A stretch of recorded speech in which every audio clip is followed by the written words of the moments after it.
to say that that's a bad thing. It's a good thing, but it requires that you shoulder the responsibility of the freedom. But responsibility per se is what gives your life meaning, genuine meaning in the face of suffering.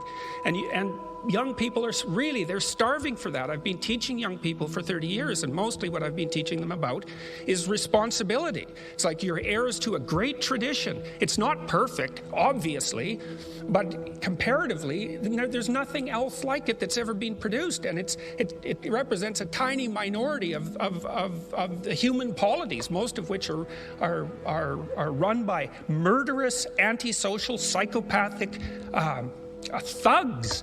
And that's seriously. And so what kind of alternative is that? We've got this beacon of freedom and wealth in the West that works, although it doesn't work perfectly. And one of the responsibilities of young people is to find out what's at the core of that, the great core of that, the paramount importance of the individual and the divinity of speech. Man, that's something to sell. It's what our whole culture is predicated on. All right, well, I should stop there, so thank you very much for the invitation.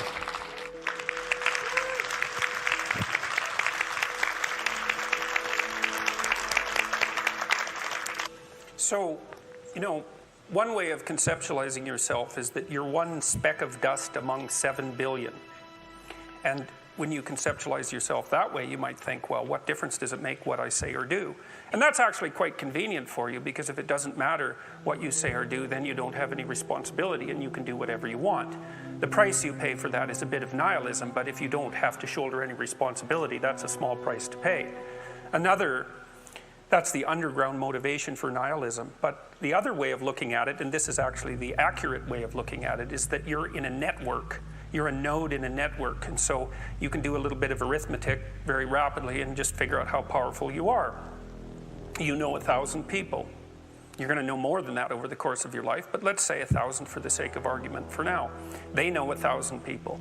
That means that you're one person away from 1 million people and 2 persons away from 1 billion people. And you're the center of that network. And now the way networks work is that information propagates in a network manner. So don't underestimate the power of your speech. Now, Western culture is phallogocentric. Let's say it. Okay, so we'll say, yeah, that's just fine. That's exactly what it is. It's predicated on the idea of the logos, that the logos is the sacred element of Western culture. And what does that mean? It means that your capacity for speech is divine. It's the thing that generates order from chaos and then sometimes turns pathological order into chaos when it has to. Don't underestimate the power of truth. There's nothing more powerful. Now, in order to speak what you might regard as the truth, you have to let go of the outcome.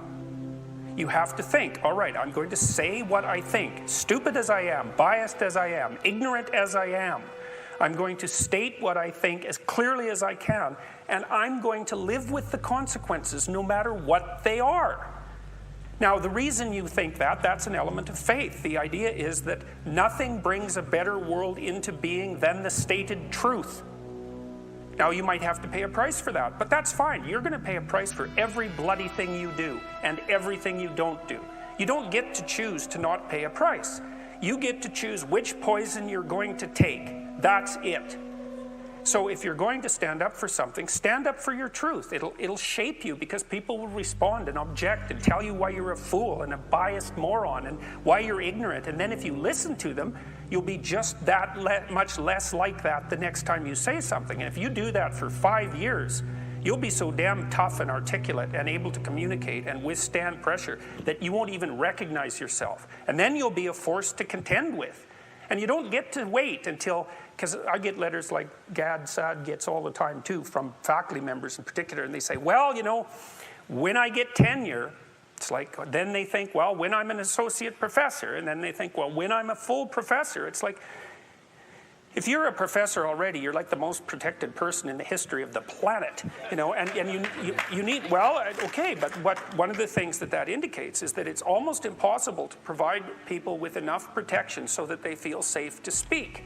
Okay, so we'll address that directly. It is not safe to speak, and it never will be. But the thing you got to keep in mind is that it's even less safe not to speak. right? It's a balance of risks. It's like you want to pay the price for being who you are and stating your mode of being in the world, or do you want to pay the price for being a bloody serf, one that's enslaved him or herself? Well, that's a major price, man. That thing unfolds over decades, and you'll just be a miserable worm at the end of about 20 years of that, right? No self-respect, no power, no ability to voice your opinions, nothing left but resentment because everyone's against you, because of course you've never stood up for yourself. It's like, say what you think carefully, pay attention to your words. The price is, it's a price you want to pay if you are willing to believe that truth is the cornerstone of society. And in the most real sense, if you're willing to take that leap, then tell the truth and see what happens. And nothing better could possibly happen to you. There'll be ups and downs, and there'll be pushback, and there'll be controversy and all of that, but it doesn't matter. The truth is what makes the world, the truth is what redeems the world from hell, and that's the truth. And we saw plenty of hell over the last 100 years, and we haven't learned a bloody thing from it. It's like, wake up, tell the truth, or at least don't lie, if that's a start. And you got to understand that's a risk. But I have one more brief thing to say about that. So, I said what I had to say back in September, and I'm sure that I could have done it better, and many people have told me how I could have done it better, although it didn't mean they would actually do it, but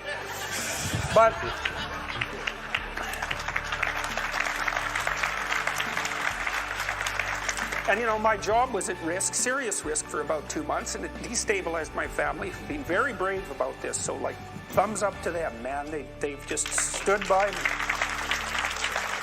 But here's the optimistic news, is the university has left me alone completely. I shook hands with the dean 2 weeks ago. We're on friendly terms. They don't want this to go any farther than it has already. The students were tremendously welcoming when I came back to teach in January. I haven't had a single negative incident at the university. And I've received thousands of letters from people all over the world, all of which have been in support. I've received 2 negative letters. That's it. 2. So the people have an inchoate longing to have the sort of thing that we're talking about articulated. And so don't be thinking you're alone. It's just that people can't talk, they're afraid to talk, or they don't know what to say. And those are real problems. So if you're reasonably articulate, start talking and sharpen yourself up. I mean, the enemy is a cloud. They're a cloud of gnats. They're only courageous in groups. They're only courageous in mobs. If you stand your ground and don't apologize and articulate things properly, they'll disperse around you like they're not even there.